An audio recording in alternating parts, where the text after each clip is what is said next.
Here's what's on this episode of Formula World. First up on Formula World, Vettel's ultimate satisfaction. Ferrari's Sebastian Vettel has revealed his somewhat obvious ultimate satisfaction, which is to win another world championship, with a few specifics about his current situation thrown in for good measure. I am searching for the ultimate satisfaction, which is to win with Ferrari, who are the greatest team in history and the greatest team in the paddock. That is my ultimate target now, to win with Ferrari, and win against the best, which arguably Lewis is one of them. Tight midfield pack.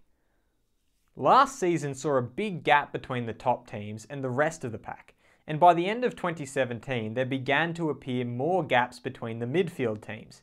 However, Haas team boss Guenther Steiner believes that this year will see a much closer battle among the midfield pack. I think it will be pretty close, I would say within half a second. It will be a crowded area within half a second.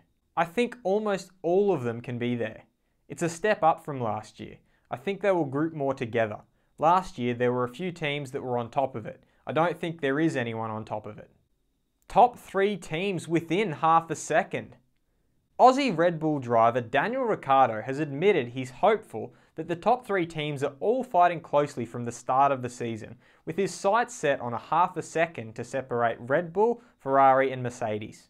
I'd love to say we are all within half a second. I think that's still being quite conservative, but realistically, if it leaves 6 cars within half a second, it's looking alright. I'd like to think that's as big as the gap as we're going to see. I don't know where we stand with Ferrari. I think we are close. I couldn't tell you if we are a 10th quicker or they are. McLaren, not best prepared. Fernando Alonso has had many reasons to be frustrated over the past few seasons at McLaren, but this year, now having their power unit supplied by Renault, has brought with it new hope. But this hope may not necessarily bring the results they desire, at least not heading into the first round. Here's what Alonso had to say. I think we should be optimistic. We had some reliability issues in testing, but all of them are fixed now, and the team did an amazing job in the past 2 or 3 weeks to have the car 100% ready for Australia. I think being in the points, being close to the top 5, I think that will be the best we can do to start the season. We need a good result to motivate the team and to keep working for the rest of the season. McLaren racing director Eric Boullier echoed these expectations and said that long term they will be aiming for podiums, but has his sights set on putting everything together first. The objective is clearly to be competitive and regularly at the front. First we will have to see our new package. The relationship is new, so we need to discover the car, the engine, the operation. We'll see what happens in the first races. We will try to be ready in Australia because it's an opportunity to score points, but we may not be the best prepared because we had a lot of little worries. Mercedes still ahead.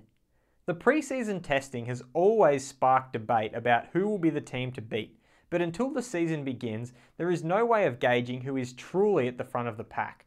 But this hasn't stopped Niki Lauda from predicting that Mercedes will once again be the top team to beat. I see us as a maximum 2 tenths ahead, then Red Bull, then comes Ferrari. Our preparation was better than in recent years, so I hope to go to Australia with confidence, but I see ourselves with Red Bull and Ferrari on a similar level. But reigning world champion Lewis Hamilton has erred on the side of caution when making predictions about who will be the strongest. From what I understand, I think Red Bull and Ferrari are very close. Potentially, we are either level, just behind, or maybe just ahead of the Red Bulls as far as I'm aware. But this weekend they might bring a new upgrade, so it's going to be tight. Extra DRS zone. For the first time we will be seeing 3 DRS zones at a circuit. The FIA announced that they will be adding a 3rd DRS zone in order to help overtaking at a track where it is traditionally difficult to make passes organically. As you can see here, the 2 sections marked in red were the DRS zones that were already at Albert Park, and the section in green is the new DRS section added for this race weekend. But this isn't the only change that has been made this year, with Charlie Whiting announcing that this season all the starting lights will be lowered to a set height in order to make it easier for drivers to see at the beginning of the race. Who will be on the podium at the 2018 Australian Grand Prix? Let me know what you think in the comments, and if you like this video, feel free to subscribe and check out my other videos for all the latest in the world of Formula 1.